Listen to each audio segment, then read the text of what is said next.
एक समय की बात है। एक गांव में गौतम बुद्ध आकर शरण लिए हुए थे।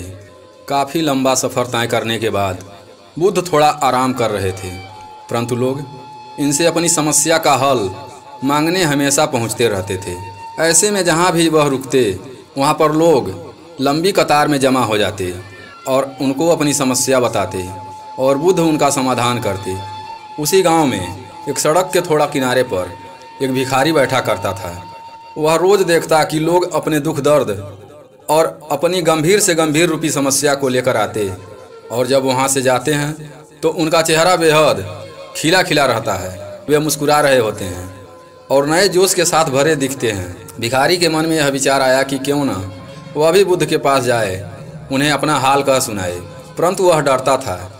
इसके बाद एक दिन गहरे चिंतन के बाद वह भिखारी बुद्ध के पास गया। लोग लंबी लाइन में खड़े रहते और एक एक कर अपनी समस्या का समाधान लेकर वहां से चले जाते। ऐसे में गौतम बुद्ध के चेहरे पर सदा मुस्कान रहती और वे हमेशा इसी तरह समस्या का हल बताते। भिखारी भी जब उनके पास पहुंचा तो उन्हें प्रणाम करता हुआ बोला, इस जगह पर सारे लोग खुश व समृद्ध हैं, पर मैंने तो ऐसा कुछ नहीं किया जिससे हमें हमारे जीवन में दुख झेलना पड़ रहा है। मैं इतना गरीब क्यों हूँ? इस पर बुद्ध बोले, तुम गरीब और निर्धन इसलिए हो क्योंकि तुमने आज तक सिर्फ मांगा है, किसी को कुछ नहीं दिया है। तो वहाँ खड़े लोग सब हैरान रह गए और सबके मन में यह सवाल उठने लगा कि यह गरीब किसी को क्या दे सकता है। इस पर गरीब भिखारी ने बोला, भगवान, मैं खुद भीख मांग कर गुजारा करता हूँ, भला मैं किसी को क्या दे सकता हूँ।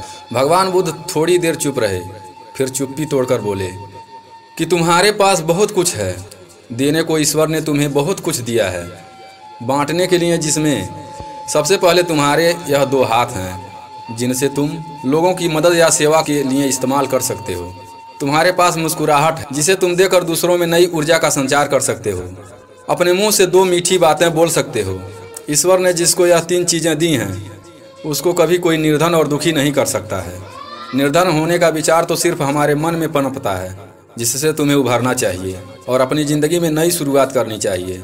महात्मा बुद्ध की बातें भिखारी के समझ में आ गई। फिर वह अपने जीवन में धीरे धीरे बदलाव लाने लगा। ऐसी कहानी सुनने के लिए हमारे चैनल को सब्सक्राइब करें, लाइक करें और कमेंट में नमो बुद्धाय जरूर लिखें। धन्यवाद।